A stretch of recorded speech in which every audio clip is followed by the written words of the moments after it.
হানজালার গোসল হয়েছিল তৃতীয় আসমানে জমজমের পানিতে। হযরত হানজালা রাদিয়াল্লাহু তাআলা আনহু তিনি সদ্য বিবাহ করেছেন। ওই সময় আমাদের প্রিয় নবী সাল্লাল্লাহু আলাইহি ওয়াসাল্লাম সাহাবীদেরকে বললেন, আমার সাহাবায়ে কেরাম, তোমরা উহুদের যুদ্ধের জন্য প্রস্তুতি গ্রহণ করো। রাসূলুল্লাহ সাল্লাল্লাহু আলাইহি ওয়াসাল্লাম হযরত হানজালা রাদিয়াল্লাহু তাআলা আনহুকে বললেন, হানজালা, তোমাকে যুদ্ধে যেতে হবে না। তখন হানজালা রাদিয়াল্লাহু তাআলা আনহু বললেন, ইয়া রাসূলুল্লাহ, আপনি যুদ্ধে যাবেন, কাফেরদের সঙ্গে যুদ্ধ করবেন, আর আমি সেখানে না গিয়ে স্ত্রীর সঙ্গে আমোদ প্রমোদ করব? এটা আমি সহ্য করতে পারবো না, আমাকেও যুদ্ধে নিয়ে চলুন। রাসূলুল্লাহ সাল্লাল্লাহু আলাইহি ওয়াসাল্লাম তখন বললেন, হানজালা, আমি তোমাকে আদেশ দিলাম, তুমি বাড়িতে থাকো, তোমাকে যুদ্ধে যেতে হবে না। হানজালা তখন নবীর আদেশ শুনে কাঁদতে কাঁদতে বাড়ি চলে গেল। আমাদের প্রিয় নবী সাল্লাল্লাহু আলাইহি ওয়াসাল্লাম সাহাবীদেরকে নিয়ে যুদ্ধে চলে গেছেন। এদিকে সাহাবী হানজালা তার স্ত্রীর সঙ্গে রাত কাটানোর পর তার উপর গোসল ফরজ হয়ে গিয়েছে, তাই সে গোসল করতে গেছেন, পানি নিয়ে দাঁড়িয়েও গেছেন। এই সময় মদিনার গলি থেকে কেউ একজন চিৎকার করে বলছিলেন, মদিনার মুসলমানরা, তোমরা কার জন্য জীবিত থাকবে?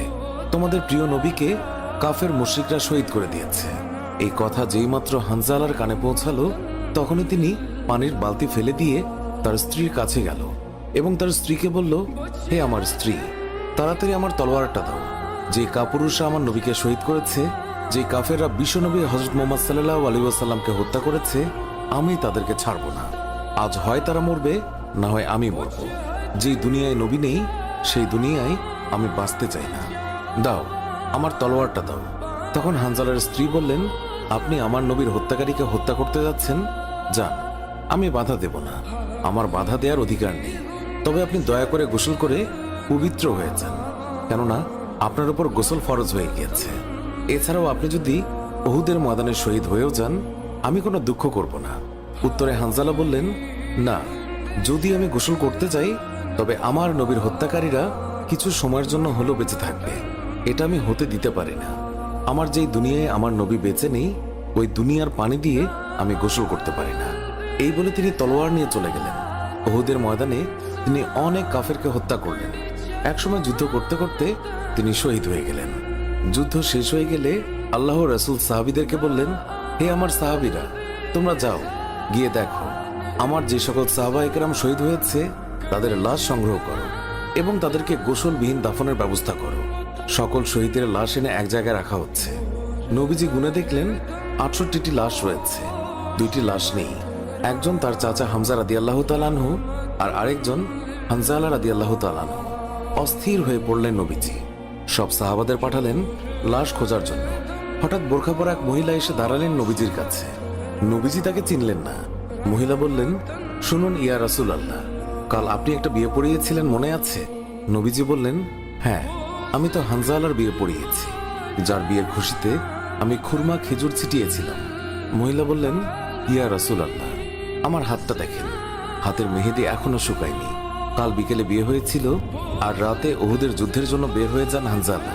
ওনার উপর গোসল ফরজ হয়েছিল, কিন্তু উনি গোসল করে বের হতে পারেননি। যাওয়ার আগে শুধু বলে গেছেন, যদি বেঁচে থাকি তাহলে দেখা হবে দুনিয়ায়, আর যদি শহীদ হয়ে যাই তাহলে দেখা হবে জান্নাতে। নবীজি কাঁদছেন।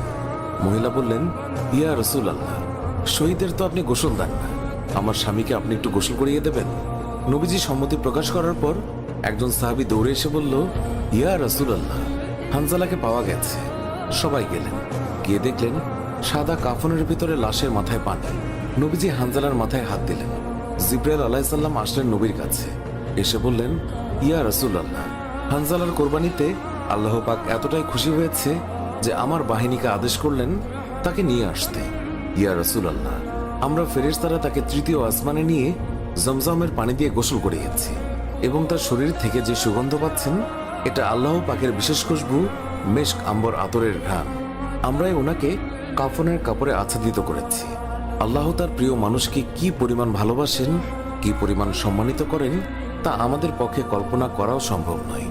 শহীদগণকে গোসলবিহীন দাফন করা হয়, কারণ কিয়ামতের ওই কঠিন দিন যখন মহান আল্লাহ রাব্বুল আলামিন বিচারের জন্য বসে যাবেন, তখন এই সাহাবায়ে কেরাম আল্লাহর সামনে দাঁড়িয়ে যাবে। মহান আল্লাহ রাব্বুল আলামিন তাদেরকে জিজ্ঞাসা করবেন, বান্দারা, তোমাদের এই অবস্থা কেন? তারা তখন বলবে, রাব্বুল আলামিন, আপনি তো জানেন আমরা আপনার ওই সকল বান্দা যারা আপনার বিরুদ্ধে যে সকল কাফের মুশরিক কথা বলে তাদেরকে হত্যা করতে গিয়ে শহীদ হয়ে গিয়েছিলাম। আল্লাহ তাআলা বলবেন, ও আমার বান্দারা, তোমরা যারা আমার জন্য তোমাদের জীবনের মায়া ত্যাগ করেছিলে, তার জন্য আমি তোমাদেরকে আজ বিনা হিসাবে জান্নাত দান করলাম। সুবহানাল্লাহ। সুপ্রিয় দর্শক, এর সাথেই শেষ হচ্ছে এখনকার ভিডিওটি ভালো লাগলে লাইক দিন, আপনার প্রিয়জনদের মাঝে শেয়ার করুন। এখনকার মতো বিদায় নিচ্ছি, দেখা হবে নতুন কোনো ভিডিওতে। এতক্ষণ ধরে ভিডিওটি দেখার জন্য অনেক অনেক ধন্যবাদ।